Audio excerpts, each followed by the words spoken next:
This is Sydney. And I'm Sher. Here we are again with another challenge check-in where Sydney is reminding me why I left middle school. Hear, hear. All right, AI Dawn, get us started. Welcome to the Moving Forward with Gratitude Challenge Check-In. But before we get into this week's challenge check-in, we will share with you a few thoughts that have been on our minds. Your mind, not my mind. Please leave me out of this. Our first category is Happy Election Week. All right, Sher, I thought about this and I thought, what are some things you probably don't know in history? But I couldn't think of anything. That is absolutely not true. I don't know anything. I figured you knew all of it. So I decided to talk to myself. And then there was a huge list of things that I was like, I probably don't know this. But I thought it might be fun, just in case in our election week, this race was close. I thought I'd go over some close calls in the history of America. Okay, let's do it. I did great cross-referencing and only went to one website, so it could be wrong.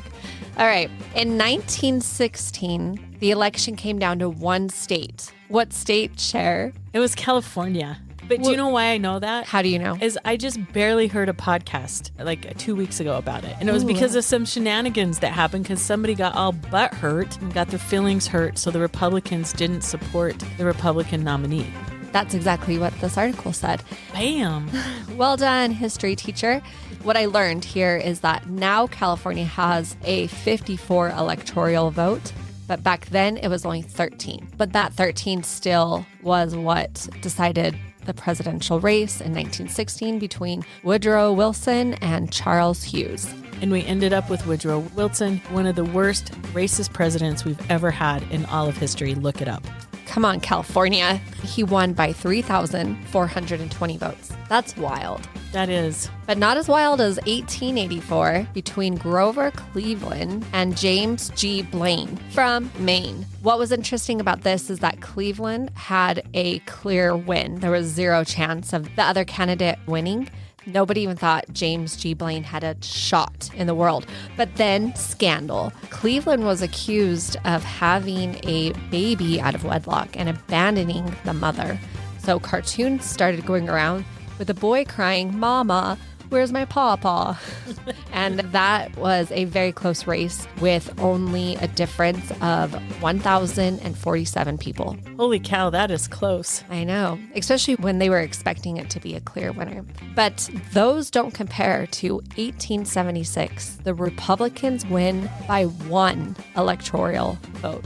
If I remember correctly, when President Hayes became president, there was some shenanigans going on, and he agreed to basically give up on what was going on in the Reconstruction of the South. He just gave up on it, and that's when the South started enforcing Jim Crow laws and other terrible laws because the North just basically gave up.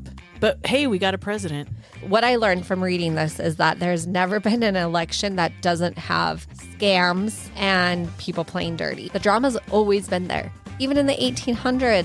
Sad. We're just consistent. Way to go, America. Rah, rah. I also learned about the first woman to run for president. Do you know who she was and what year, by chance? No, I can only think of vice president. The first female candidate was in 1872, Victoria Woodhull. And I think she's worth reading about. First thing you should know about her is she was only 15 years old when she married her 28-year-old husband. What?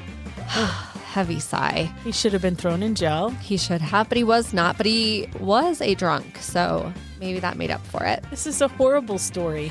But it made her who she was. She ended up getting divorced and she worked several jobs. And remember that this is in the late 1800s. So she was a stage actress and a spiritual medium. And she tried to erase the stigma of divorce. And she became an activist for women's rights. She sounds honestly pretty ferocious. Like she just got things done. And I think getting married at 15, she wanted a better world and she just went for it. She became wealthy and then ran for president. Good for her. I think I will spend time learning more about her. I'd like to know all her secrets and her drama because I'm sure it was there.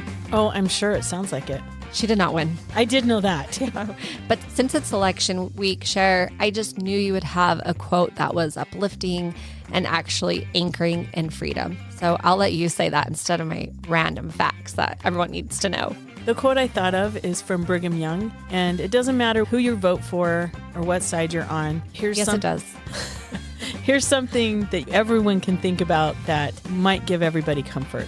Brigham Young said, "When the day comes in which the kingdom of God will bear rule, the flag of the United States will proudly flutter unsullied on the flagstaff of liberty and equal rights, without a spot to sully its fair surface. The glorious flag our fathers have bequeathed to us will then be unfurled to the breeze by those who have power to hoist it aloft and defend its sanctity. So when Christ comes again, our flag will still be flying. We're going to be okay. It's all going to work out. One way or another, whether we like the path we end up on or not, it will eventually be okay." That's the quote I was looking for. It'll be okay from Sher, from Sydney and Sher podcast. Tell your friends. It was actually from Brigham Young. Well, I just meant the it'll be okay part. Oh, Just that. Okay. It'll be okay. yeah. It'll be fine. Everything is fine.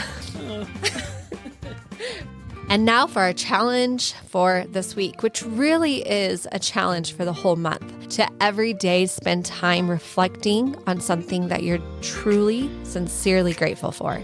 Have you been doing it? Yeah, I've really liked it, Sydney. I've been thinking of something every single day that I'm grateful for. And since we've talked about voting, I just want to say that this week I have been especially grateful for our country, for our liberty, for the knowledge I have of our founders, that they were led by God to design and create the Constitution of the United States, and that I have the blessing of living here. That I am truly grateful for. I also have really enjoyed this challenge and I've been taking it serious myself. There's two things I want to say.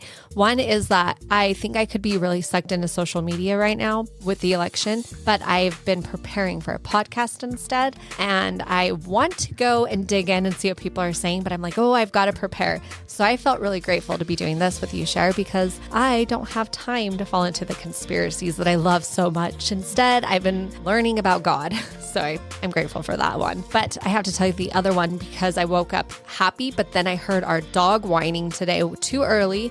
And I was so grumpy about having to go downstairs in the cold to let the dog out in the cold. And I felt myself just really start the day off real grumpy and angry and annoyed. And then I used gratitude. It only took about 2 hours and 45 minutes, but I did it. Good for you, Sydney. My family left to their different places knowing I was angry, but by the time they get home, I will be happy because I practiced gratitude, listed lots of things I was grateful for, said a prayer of only things I'm grateful for, and eventually I felt less angry about the dog situation. So it really helped me a lot. That's a true story. And with that, have a good week. Bye.